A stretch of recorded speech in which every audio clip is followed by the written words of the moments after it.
É o pessoal do Instagram, aqui é o pessoal do Facebook. Tudo bem? Tô devendo já um tempo uma live para vocês. Eu não sei se vocês estão me acompanhando, mas tenho estado bem corrida. Esse final de semana, deixa eu sentar aqui mais para esse canto, que aí eu consigo olhar melhor para os dois lugares.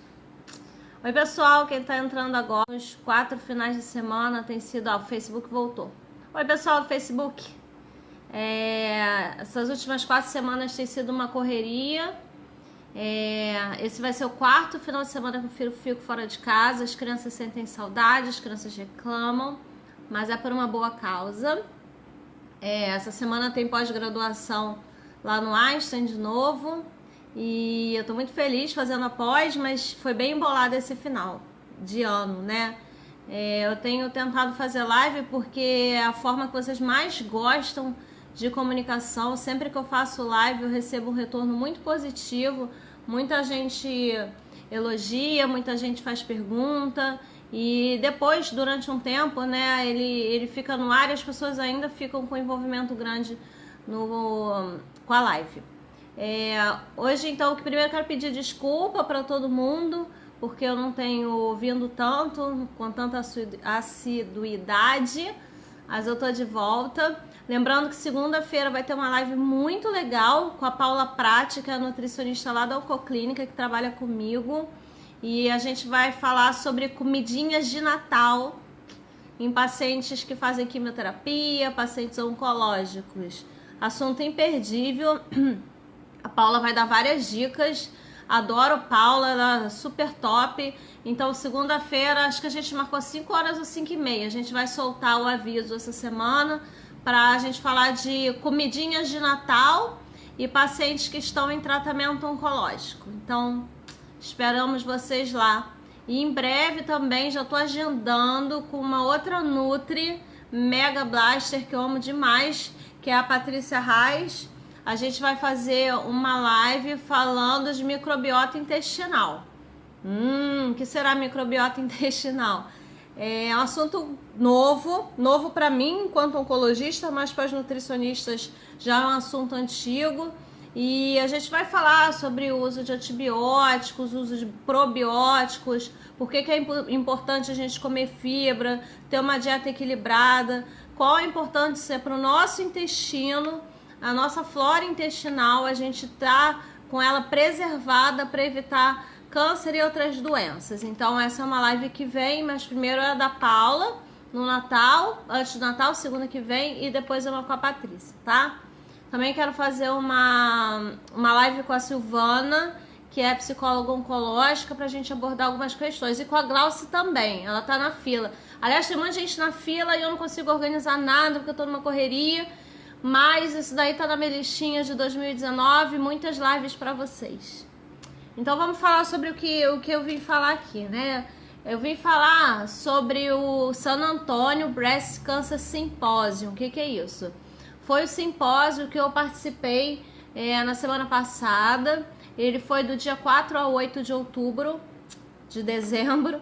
Então, desde segunda-feira até sábado, a gente ficou falando as principais novidades contra o câncer de mama. Ele aconteceu no Texas, na cidade chamada San Antonio. Não é uma cidade linda, não é uma cidade que eu sou apaixonada. E a gente até conversou lá que era legal ser assim, porque a gente fazia uma imersão no congresso, né? Não tem muita coisa para fazer, então a gente fica no congresso dia e noite. E depois a gente fica atualizando tudo, estudando, depois chega no hotel. É muito legal.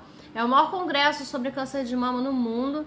Tinha mais de 10 mil pessoas, muita gente. Então foram vários estudos que a gente já estava esperando ter resultado.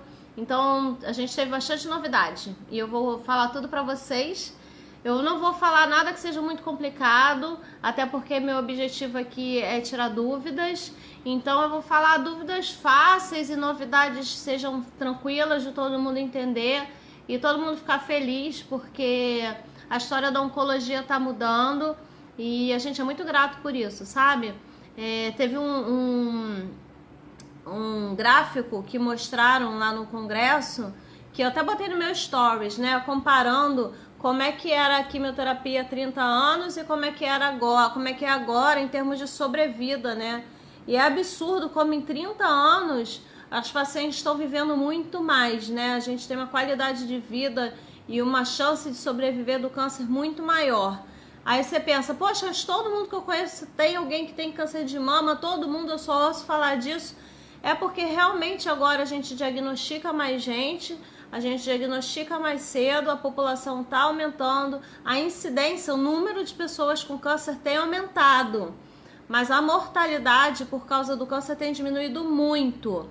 Então a gente fica muito feliz com isso, a história do câncer está mudando. E a coisa mais legal do congresso, né, que eu acho que quem me acompanha percebeu, eu levei 2 posters para lá. Isso é uma honra, porque um congresso com mais de 10 mil participantes, conseguir que um pôster seja escolhido para ser apresentado, realmente uma coisa assim de outro mundo, é uma alegria enorme, eu fiquei muito feliz. E um pôster eu falei da mutação BRCA, um levantamento que a gente fez da pós-graduação da PUC, e outro pôster foi sobre qualidade de vida, mostrando como é importante a gente fazer eventos sociais, que os pacientes fiquem felizes, que a gente eleve a autoestima, o autocuidado, como é importante isso tudo para a paciente ficar mais feliz e ter uma qualidade de vida melhor. Esse pôster em especial saiu no Dia, saiu no Globo, eu falei dele na rádio e uma alegria enorme, estou muito feliz, agradeço a todo mundo que participou comigo, Dai Santana, que é aniversário da Dai hoje. Dai, parabéns, você não está me ouvindo, mas parabéns, eu mandei uma mensagem logo cedo para você e a gente está muito feliz, tá, com o pôster. Então vamos lá, vamos começar que a gente já está com 8 minutos aí de live e ainda não falei nada. Bom, o primeiro estudo, que é um estudo importante que todo mundo está falando, é um estudo que mediu o uso do tamoxifeno numa quantidade menor, numa dose menor. Quem toma tamoxifeno sabe que o comprimido é de 20 miligramas e fizeram um estudo comparando usar 5 miligramas de tamoxifeno por dia versus nada para pacientes que tiveram um tumor in situ. Então não é para aquelas pacientes que têm um tumor infiltrante, né, um invasivo. É para quem tem um pré-câncer, que é o tumor in situ, que hoje a gente passa o tamoxifeno por 5 anos para evitar que a paciente tenha um tumor na outra mama ou tenha doença de novo. Então foi testado o uso do tamoxifeno 5 miligramas por 3 anos para essas pacientes contra nada. E o que a gente viu, esse foi um estudo grande, que agora eu não estou achando o número de pessoas que foram, mas foi um estudo grande, um estudo italiano, e mostrou que realmente teve um aumento grande da sobrevida, com uma diminuição importante dos efeitos colaterais. Então agora todo mundo que tiver um carcinoma in situ não vai mais tomar tamoxifeno 20 miligramas por 5 anos. Não disse isso.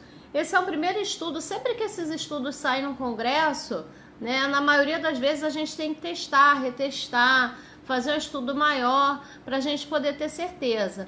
Mas o que a gente teve com esse estudo é a certeza que, se, por exemplo, a gente tem uma paciente que toma tamoxifeno e tem muito sintoma, que fica com muito calorão, que fica com a vagina muito ressecada, né, fica deprimida, se sente muito mal com o tamoxifeno, a gente já tem uma certa segurança de saber que a gente pode diminuir a dose desse tamoxifeno para 5 miligramas por dia. Aqui no Brasil a gente não vai encontrar o tamoxifeno nessa dosagem de 5 miligramas, mas a gente pode passar o tamoxifeno, partir ao meio para 10 miligramas e tomar dia sim, dia não.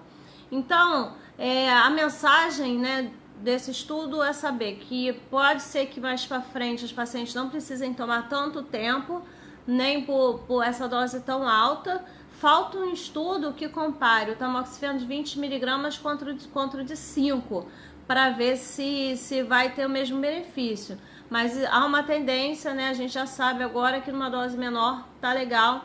Então vamos seguir com os estudos para ver se a gente consegue diminuir com a dose, né? Vou falar de um outro estudo, que eu acho que é o estudo que mais impactou assim a gente na nossa prática, sobre um remédio que já existia, é uma droga que já existe faz bastante tempo, que é o TDM1, né, que é o Taxotere, né, o Taxano, junto com uma droga que bloqueia o receptor de HER2, que se chama TDM1 ou Kadcyla, né? A gente brinca que tem gente que fala Kadcyla, tem gente que fala Kadcyla. Eu falo Kadcyla porque eu gosto de falar mais diferente. Todo mundo fala que eu falo diferente, então eu chamo de Kadcyla, mas tem gente que fala Kadcyla. Esse remédio, ele já é usado para pacientes que têm HER2 positivo e ele é usado para pacientes que têm a doença metastática, né? Então, quem já teve a doença, que saiu da mama e foi para algum outro órgão, possivelmente começa o tratamento com Herceptin pertuzumab e se falhar, a gente usa o Kadcyla, o Kadcyla ou TDM1. Isso a gente usa no paciente metastáticos. Mas a gente teve esse estudo que foi fenomenal, né? Pacientes que fizeram pertuzumab e Herceptin antes de operar, paciente que é HER2 positivo, tá, gente? Operaram, em vez de depois continuar fazendo pertuzumab por um tempo, se ainda ficou alguma doença, se a doença não sobrou, não ficou ainda um resíduo, a gente pode usar o Kadcyla no lugar do pertuzumab. E a gente viu com esse estudo foi um estudo grande, fase 3, que a gente chama que é o estudo ideal, né? Então foi um estudo positivo e a gente viu então que a gente, em vez de usar o pertuzumab e o trastuzumab depois da cirurgia, a gente está autorizado a usar o TDM1 e o Kadcyla, que o paciente tem um benefício importante. A chance de cura desses pacientes é muito maior. O TDM1 e o Kadcyla é um remédio que tem só na rede particular, por convênio, não tem no SUS, mas é uma droga que já existe, já está aqui no Brasil, já está aprovada. Então é uma mudança de tratamento que vai aumentar o tempo de vida de muita paciente, diminuir o risco da doença voltar, sem a gente ter que ficar esperando a droga chegar no Brasil, porque a droga já está. Então o nome desse estudo é Caterine. Os estudos que falam do HER2, a maioria tem nome de mulher, isso é engraçado, mas é uma forma da gente conseguir memorizar os nomes. Então o nome desse é Caterine, e fica aí a lembrança de que o HER2 agora está com uma mudança aí de tratamento perto de acontecer, e que isso é muito bom. Eu acho que falar disso tudo, às vezes pode ter gente que está assistindo e não está entendendo tudo que eu estou falando, porque na maioria das vezes as mulheres, elas ficam, as pacientes, né, entendem muito do seu tumor, né? Os triplo negativos entendem muito de triplo negativo, o HER2 entende muito de HER2, porque acaba que começa a procurar e falar mais disso, né?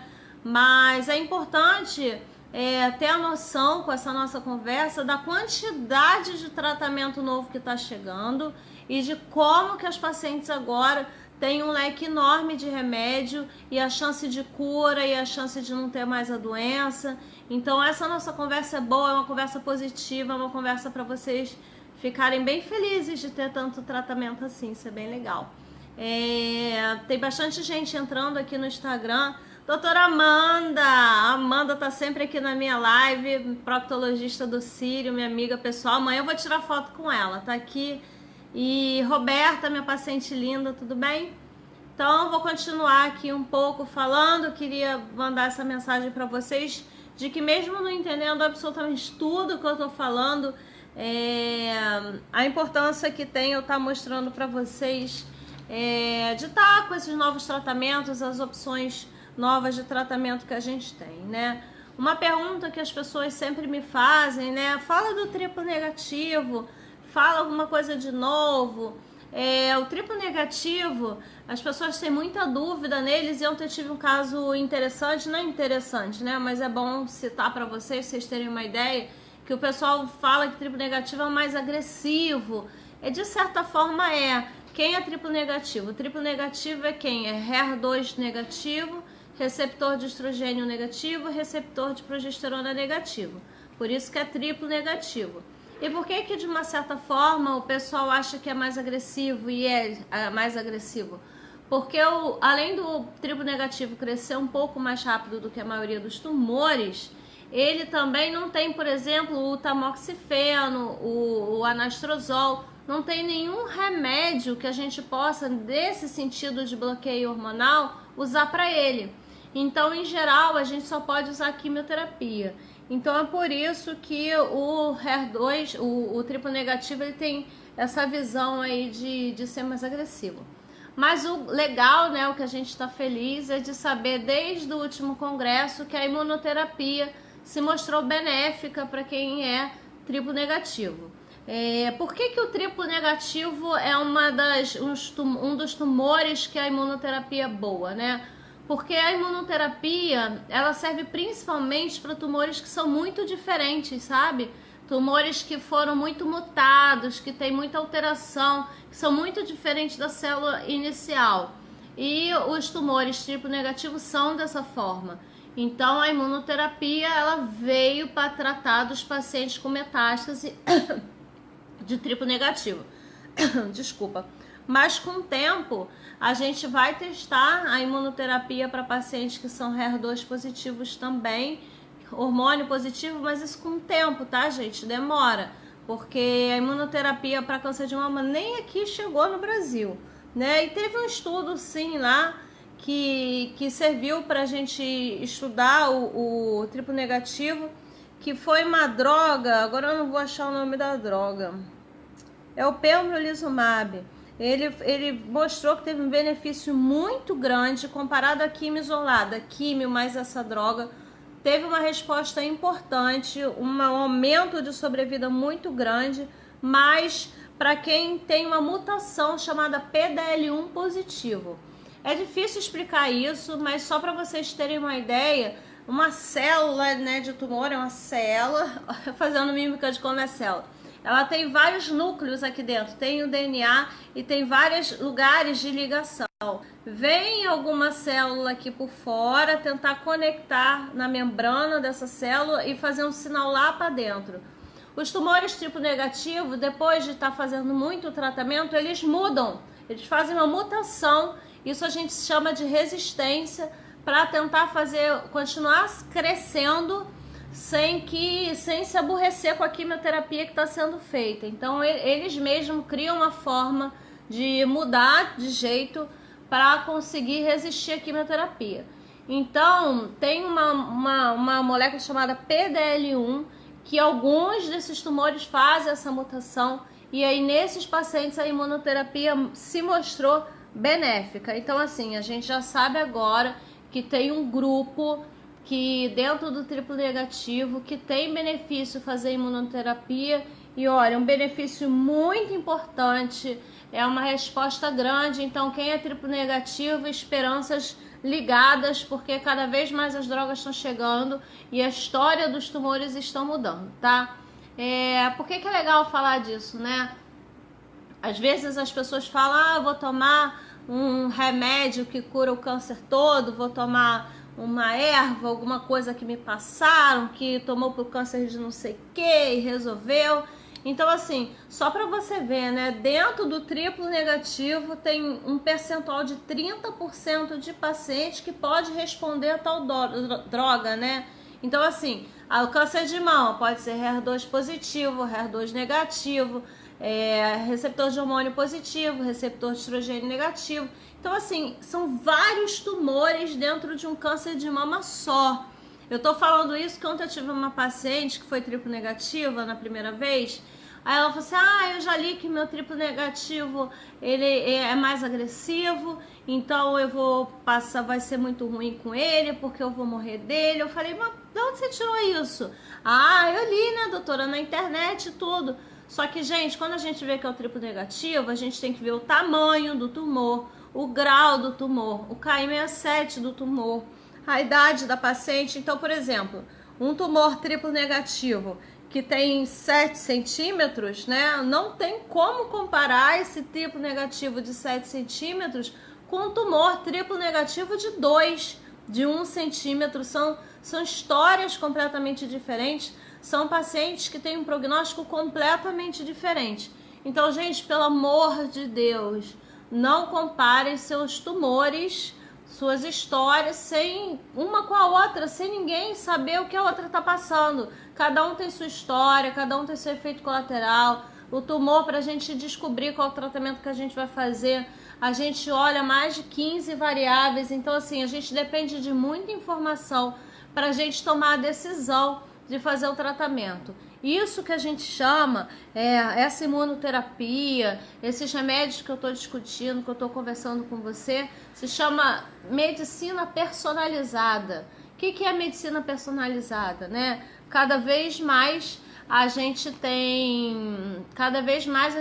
um remédio para determinado paciente, né? Então, cada paciente tem a sua história e o seu tratamento. Isso é medicina personalizada. A gente entrar na internet e achar que aquele tratamento que a gente está vendo é o tratamento para todo mundo, não tá certo, gente. Cada um tem sua história, cada um tem seu caminho. E quem é minha paciente aqui sabe que eu tô cansada de falar isso. Cada um é cada um. Vamos seguir aqui? E uma coisa, um detalhe legal que a gente viu lá no San Antônio, no evento, é a questão da biópsia líquida, né? A biópsia líquida está chegando com força. E o que é isso, né? A gente vai conseguir daqui a um tempo muito curto, ver no exame de sangue se tem células cancerígenas circulando, quando ainda não existem células em outros órgãos, né? E quando a gente souber disso, a gente vai poder tratar essas pacientes antes de ter tumor em algum lugar, né? Então, acho que isso já está sendo estudado aqui no Brasil, mas eu acho que, de fato, para ser usado de rotina para todo mundo, só daqui a uns 2 anos, mais ou menos. Então, para trazer para vocês, né, que eu acho que a gente fazer uma biópsia líquida, né, a gente conseguir detectar no sangue essa questão de câncer, é uma coisa que a gente imaginava que nunca existia, né? A gente tem os marcadores tumorais, mas eles não são células sanguíneas circulantes, então não é da biópsia líquida. Então, estou muito feliz. Eu vim no congresso muito animada, gente. Que mais que tem? Tem os remédios também que a gente já está usando. Eu estou com mais 6 pacientes minhas usando, umas 6 a 10 mais ou menos, usando o palbociclib, né? A palbociclib, a gente tem o palbociclib, o ribociclib e o abemaciclib. São drogas que bloqueiam, atuam no CDK4. É para quem é receptor de hormônio positivo, HER2 negativo e que tem a doença avançada. E a gente tem usado em primeira linha, né, nessas pacientes. Em vez de a gente fazer uma quimioterapia que é muito agressiva, a gente tenta fazer a hormonioterapia junto com essas drogas. E o que a gente viu, né? A gente já usa para paciente metastática. Eu já tenho essas pacientes fazendo tratamento. E agora a gente em San Antônio viu novamente que tem alguns estudos trazendo essas drogas para antes, né? Então, para quem operou e não tem doença metastática, para usar no lugar da quimioterapia. Para quem vai fazer tratamento antes de operar, que a gente chama de neoadjuvante, a gente tem o uso do palbociclib ou do ribociclib, algum desses remédios antes de operar. Então, a gente já tá com mais remédios, né? Provavelmente o palbociclib, o ribo e o abemaciclib vão ser aprovados nessas circunstâncias também. Qual é o bom disso, né? Mais remédios para mais pessoas, mais opções de tratamentos, com menos efeitos colaterais. Então, mais coisa aí que tá vindo para a gente poder tratar o paciente, né, de uma forma adequada. Tem uma outra droga também que foi apresentada, que tem um nome super difícil, se chama alpelisib. É um remédio para quem é receptor de estrogênio, progesterona positivo, para doença metastática, ou seja, para quem já tem doença avançada, para a segunda linha de tratamento. Você teve a metástase, você foi tratada, a doença ficou resistente àquele tratamento, vamos a outro remédio. O nome desse remédio se chama alpelisib. Esse remédio ainda não existe aqui no Brasil. ele virá para o Brasil, mas ele ainda tem que passar por mais estudos para ser aprovado. E ele é só para paciente que tem uma mutação no PI3K. Então também é um remédio que não é para todo mundo. Mas o mais legal desse remédio é que é um remédio com pouco efeito colateral, mas ele também pode aumentar a glicose dos pacientes. Poxa, Sabrina, você falou que não ia falar nada difícil, você está falando de um nome de remédio difícil. Assim, eu quero mostrar para vocês a grande variedade de remédios que a gente vai ter. A gente já tem um leque enorme de remédios, a gente já tem muitas drogas para tratamento e a tendência é que tenhamos cada vez mais, e esses estudos que eu estou apresentando é a prova disso. A gente está com um rol enorme de remédio e tem muita droga chegando nova. Então aí já é outro remédio que eu estou falando para vocês de novidade. Agora eu vou falar de uma coisa muito legal, que foi um estudo que viu se atrasar a quimioterapia para pacientes triplo negativo tem problema. Porque a gente aqui tá no SUS, a maioria dos pacientes, né, gente? A gente sabe como que demora os pacientes para começar tratamento. Então eles fizeram um estudo comparando quem é triplo negativo e operou.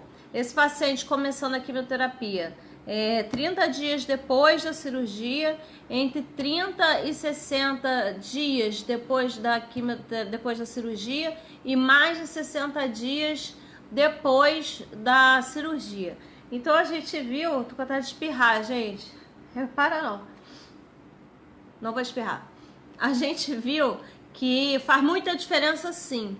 Pacientes que começam tratamento triplo negativo, o estudo foi feito com pacientes triplo negativo. Pacientes que demoram mais de 30 dias para começar a quimioterapia tem um prognóstico muito pior. Você demorar a começar a quimioterapia nos pacientes triplo negativos é maléfico. Isso foi comprovado, não é só um desespero que a gente tem em começar, mas é um fato. Então é importante os cirurgiões mandarem logo esses pacientes pra gente. É importante, assim que a gente receber, a gente pedir o tratamento. É importante a gente ficar perturbando o pessoal da patologia para liberar logo o laudo, porque demorar a começar o tratamento, sim, faz muito efeito, faz muita diferença no prognóstico do paciente, faz mal de verdade. Tem algumas pessoas falando, a Ivani mandou uma pergunta, pode mandar pergunta, viu, gente? Pode mandar pergunta que eu respondo. E também depois, quando acabar a live, se quiserem deixar embaixo também as perguntas, eu vou responder tudinho, tá? A Ivani me perguntou se eu acho que um dia o câncer vai ter cura. Olha, Ivani, isso é uma pergunta bem difícil, tá? Porque, como eu digo, o câncer não é uma doença só, né? O câncer de pulmão, são vários tipos de câncer de pulmão. Câncer de mama, são vários tipos de câncer de mama. Então, não é o câncer ter cura, né? Mas a gente pode olhar de outra forma, né? Antigamente, câncer nenhum tinha cura. A gente não tinha nem tratamento. E hoje, a maioria dos pacientes que tem o diagnóstico precoce, que a gente consegue descobrir o câncer muito cedo, a chance de cura chega a 95%. Então, puxa vida, você ter um câncer, você ter 95% de chance de curar, é muita coisa. Quando que a gente pensou que ia acontecer uma coisa dessa, né? Nunca. Então, eu acho que alguns tipos de câncer, sim, vão chegar a ter cura.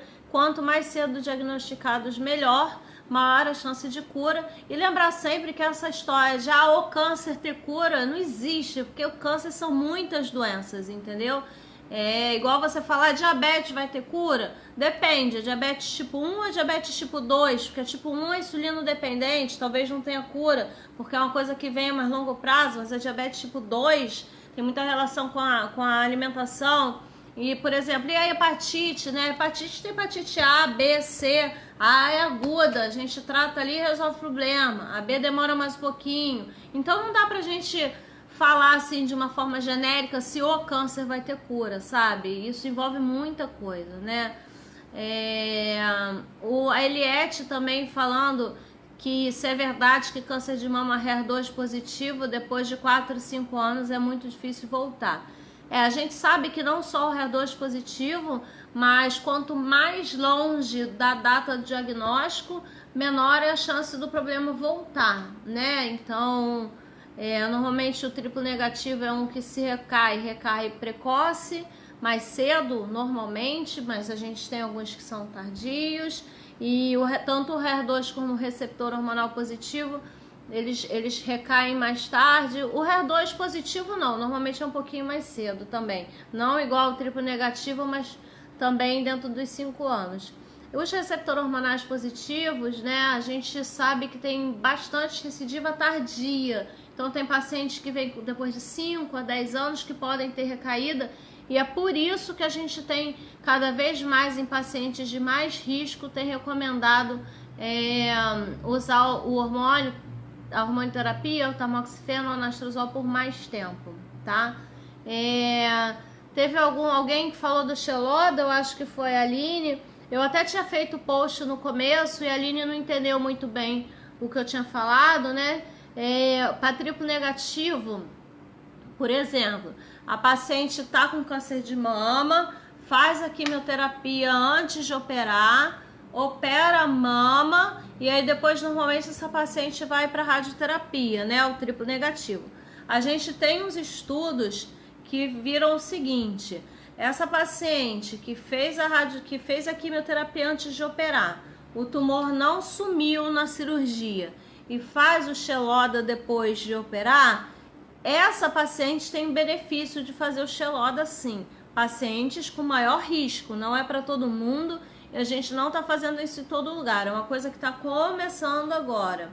E aí teve um estudo que fez o seguinte: paciente operou a mama, fez a quimioterapia normal, a quimio branca, a quimio vermelha. Depois dessa quimio, vale a pena fazer mais Xeloda nessas pacientes que é triplo negativo? Além daquela quimioterapia normal, operou, não tem doença nenhuma, vamos fazer quimioterapia para evitar que a doença volte. Faz a branca, faz a vermelha, depois ainda faz o Xeloda? Não teve benefício. Só temos que fazer a vermelha e a branca como a gente sempre fez, tá? Então era isso que eu tinha para falar nesse sentido. Houve algum medicamento novo para casos de recidiva de mama? Ih, mãe do Leonardo, teve um monte, já falei um monte aqui. Quando a gente fala assim, casos de recidiva de mama, a gente está falando tanto do triplo negativo, do HER2 positivo, do hormônio positivo, não é uma doença só. E eu já falei de alguns remédios, eu não vou voltar aqui não, senão o pessoal vai brigar comigo e já faltam 20 minutos só para terminar. Mas sim, a gente teve bastante novidade, sim. Se for para fazer radioterapia, a Andresa está perguntando, a radioterapia será que funciona? Olha, sempre que a gente indica radioterapia é porque a gente acredita que tem algum benefício, né? Nunca indicamos um tratamento, eu não sei o que fazer, vai fazer radioterapia. Não, sempre que a gente indica algum tratamento é porque a gente acredita que esse tratamento vai trazer algum benefício para o paciente. Então a radioterapia tem um papel muito importante. A radioterapia na mama, depois que ela é operada, diminui a chance da recidiva, da volta da doença na própria mama. E também ela tem vários papéis, né? Por exemplo, para câncer de reto, a gente faz radioquímio antes de operar para diminuir o tumor, para uma cirurgia melhor. Para pulmão, radioterapia é muito importante. Para câncer de cabeça e pescoço, a radioterapia é um dos principais tratamentos. Então a radioterapia também pode ser usada contra a dor para quem tem metástase óssea. Então a radioterapia tem sim um papel muito importante e sempre que a gente indica é porque ela tem algum benefício, tá? Um outro estudo que é legal, e eu já venho falando isso com os pacientes, e eu fiz até um post sobre isso, né? O uso de anastrozol ou de qualquer inibidor da aromatase, anastrozol, letrozol, por além dos 5 anos que a gente prescreve, né? A gente já sabe que pacientes de alto risco, e quando eu falo de alto risco, eu falo de tumores que são axila positiva, tumores grandes, pacientes jovens. Essas pacientes que fazem o tamoxifeno têm uma tendência agora elas fazerem 10 anos de tratamento, né? Então isso já mudou. E aí depois que saiu esse estudo, qual a grande pergunta que a gente se fez, né? Será que quem toma o anastrozol ou letrozol, vale a pena tomar 10 anos também de anastrozol? Então, assim, esse estudo foi feito, não é um estudo que muda a conduta, mas é um estudo que mostrou que sim, que tem benefício. Em todo mundo? Não, em todo mundo não. Mas em pacientes que têm mais alto risco, né, pacientes também com risco grande de doença, e isso fez mais efeito principalmente nos pacientes que começaram o tratamento com 2 ou 3 anos de tamoxifeno e depois fizeram 5 anos a mais de anastrozol ou letrozol. E então a gente sempre tem que pesar quem são essas pacientes, pacientes que tinham um tumor muito grande, que tinham axila positiva e que está tolerando super bem o anastrozol, de repente vale a pena fazer 5 anos a mais de anastrozol. Mas volto a dizer, gente, não é todo mundo e isso ainda tem que ser firmado. Eu fico toda torta na live, vocês nem falam, ó.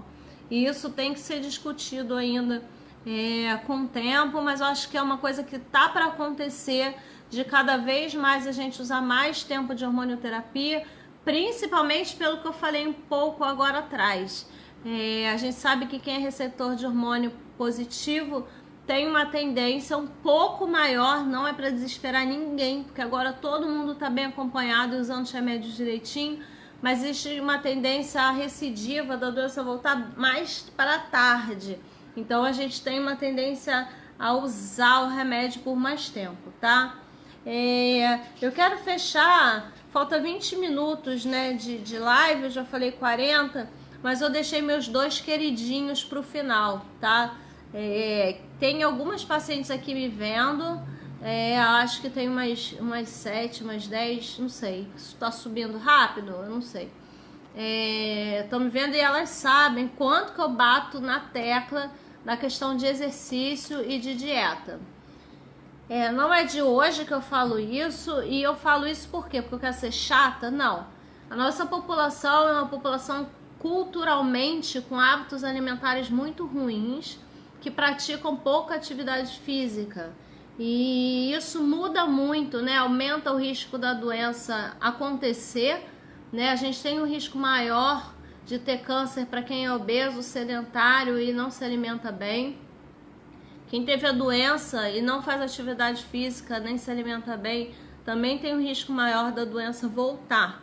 E quem está em quimioterapia e faz o uso de exercício e tem uma dieta mais saudável, essa pessoa que está em quimioterapia consegue tolerar melhor a quimioterapia. E a minha grande alegria, assim, eu tenho acompanhado essa questão, porque vejam, eu consigo diminuir o risco da doença voltar em 30% com hábitos de vida saudáveis e com uma dieta saudável. 30%, gente, é muita coisa. 30% na oncologia é mais do que alguns remédios que a gente prescreve. Então, exercício é remédio, dieta, alimentação saudável é remédio. Então, eu fico batendo nessa tecla porque a gente quer tanto remédio, a gente quer tanto a cura do câncer, né? E a gente tem a opção da gente mesmo ter uma dieta saudável e fazer exercício físico e a gente não faz. Não faz sentido. Por que a gente não faz, gente? Por que a gente prefere pegar um remédio e tomar e ter efeito colateral desse remédio? Por que a gente prefere fazer isso do que ter uma dieta saudável e fazer uma atividade física? A atividade física vai melhorar nosso humor, vai melhorar nossa qualidade de sono, vai diminuir nossa fadiga, vai melhorar nossa alimentação, vai melhorar nosso equilíbrio corpo e mente. Então não tem porquê ninguém não ter uma dieta saudável e não fazer atividade física. Ah, é chato? Gente, pegar trânsito é chato, ouvir filho reclamando é chato, tantas coisas são chatas e a gente atura, por que não fazer uma coisa chata e que traz benefício pra gente, né? Então a gente tem que botar a prática de exercício e dieta na nossa agenda e a gente tem que mudar nossos hábitos de vida. E esses 2 estudos que eu tô falando, que eu vou falar aqui no final, são muito legais. Por quê? Porque eu não sei se vocês viram a foto que eu postei com o tamanho do congresso. O congresso, gente, tem 10 mil pessoas, é gigantesco. E só os estudos mais importantes são apresentados lá no palco, né? Então, é muito difícil chegar lá. E antigamente, os estudos que eram apresentados se limitavam a falar de remédio, como esses que eu falei para você. Era só remédio, remédio, remédio, remédio. E isso é muito legal, é muito importante a gente saber drogas novas, mas agora a gente teve uma mudança. Agora, nessas apresentações, a gente ouve falar de atividade física e dieta. E eu fiquei muito feliz com a apresentação desses dois estudos. Um se chama EBA, olha que legal, EBA 2, e o outro se chama Sucesso. Então, olha que legal, um estudo se chama EBA e o outro se chama Sucesso. Olha, gente, será que isso não quer dizer alguma coisa? Então, assim, o EBA é um estudo que foi feito falando sobre exercício. Eles fizeram uma avaliação cardiovascular com os pacientes antes 6 meses e 12 meses de tratamento. Antes de fazerem tratamento, 6 meses de paciente em tratamento e depois com 12 meses de tratamento. O melhor resultado, quem teve maior benefício com o exercício, foram os pacientes que estão em quimioterapia. Então, pacientes que estavam em quimioterapia e fizeram exercício físico tiveram um benefício muito grande. É importante lembrar que esses exercícios todos eram supervisionados. É o que eu costumo falar para paciente. Então vai fazer exercício, se você estiver cansada não importa, pode correr a meia maratona. Não, não é isso. Mas fazer uma caminhada, uma bicicleta, né? É muito importante e de preferência com alguém perto, sendo supervisionado, né? Então a finalidade do estudo foi alcançada. A gente teve um benefício muito grande dos pacientes que fizeram exercício, e a grande mensagem que a gente tem com esse estudo é que o exercício ele tem que entrar como uma rotina na prática dos médicos em geral. Tem que fazer parte daquele. Quando a gente começa o tratamento, né, a gente alinha tudo que o paciente tem que fazer e que pode. O exercício tem que entrar nessa lista de itens. Então, o exercício tem um papel muito importante, gente. Em outro estudo que eu achei legal, e lembrando, né, que é importante oferecer o exercício desde antes do tratamento. Vai ser muito mais difícil você pegar um paciente que nunca fez exercício nenhum e falar para ele da químio fazer alguma coisa de exercício. Vai ser mais difícil para ele do que um paciente que já estava fazendo exercício antes continuar fazendo esse exercício. Oi, Rafa! Você tá muito chique aí na França, hein? Tá me acompanhando diretamente da França, na França, né? Beijo! E a Dani também tá aqui. O pessoal da oncologia tá presente aqui. E a minha paciente Valquíria Linda me mandando um beijo. Gente, beijo para todo mundo. Em outro estudo, para finalizar, já que faltam 14 minutos, né? Um estudo que também me chamou a atenção, é um estudo chamado Success-C.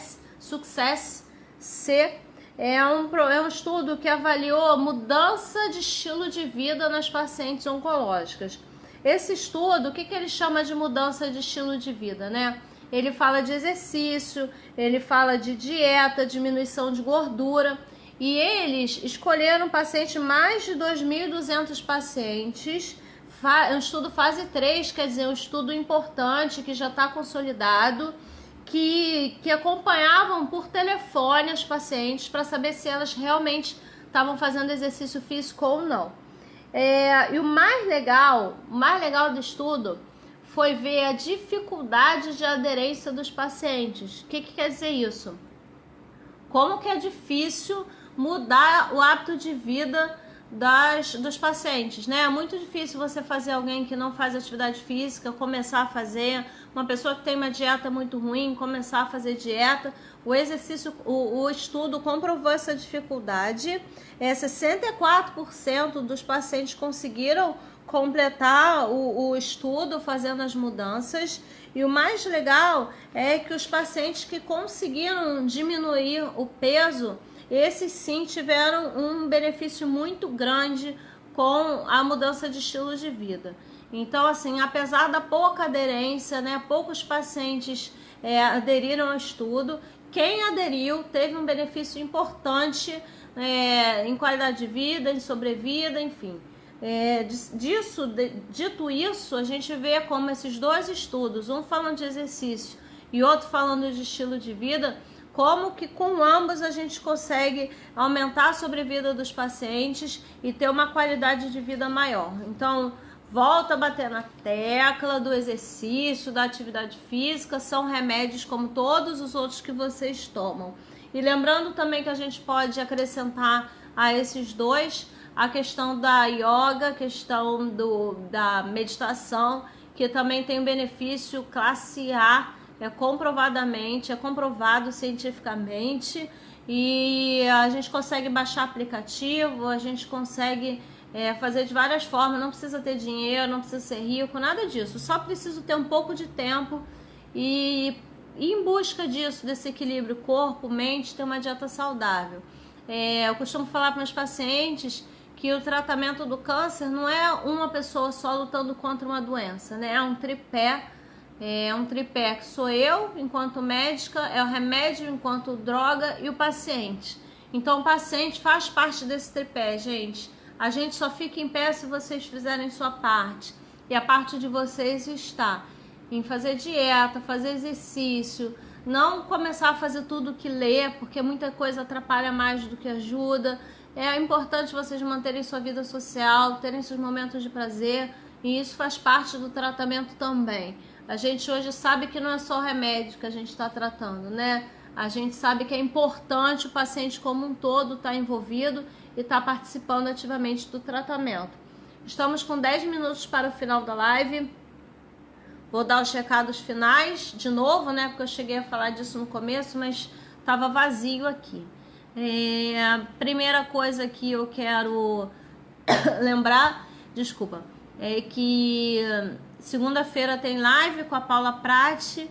Vamos falar da dieta no Natal para pacientes oncológicos. A gente fez uma live ano passado sobre isso, tiramos dúvidas. Pode comer rabanada, pode comer peito de peru, pode comer bacalhau.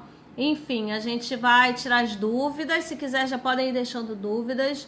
Vamos tirar dúvidas de todo mundo. Dieta e câncer no Natal, né? O que podemos, o que não podemos. Vai ser muito legal. Sônia falando que tá faltando uma quimio para terminar. Que maravilha! Tá chegando no final. E tem alguém que falou também que agora faz exercício e não fazia antes e que agora voltou a fazer. Muito bom, fico muito feliz, parabéns. Então, segunda, 5 horas, 5 e meia, eu acho, eu vou soltar o flyer. Vamos ter essa live com a Paula. Em breve eu vou fazer uma live com a Patrícia Arraes, falando de microbiota intestinal. Quem acompanha sites e páginas de oncologia tem visto muito foto com intestinozinho colorido, escrito microbiota intestinal, mas ninguém sabe o que é isso, né? Então tem o pessoal que toma lactobacilo, o pessoal que enfim, tem a questão do antibiótico, fica preocupado, e a gente vai explicar um pouquinho o que é isso, mas a gente está se programando, tá, gente? Estamos na programação. E eu acho que é só, gente. Vou fazer mais live, tô prometendo, vou fazer de verdade, vou fazer live para vocês. Deixem sempre as dúvidas por aqui. Obrigada a todos, vocês têm comentado bastante as fotos, eu tô muito feliz. Tô muito feliz com o resultado que teve o pôster lá em San Antônio. Tô feliz com a participação de vocês todos aqui. Em 2019 eu quero organizar uma agenda direitinho para fazer live toda semana, porque eu gosto muito de falar com vocês. Tá bom, gente? Essas foram as atualizações de San Antônio. Quem quiser deixar dúvida pode deixar aqui. E assim eu me despeço. Beijo, beijo. Tchau. Vou desligar primeiro o Instagram. Encerrei. E agora o Face. Tchau, gente.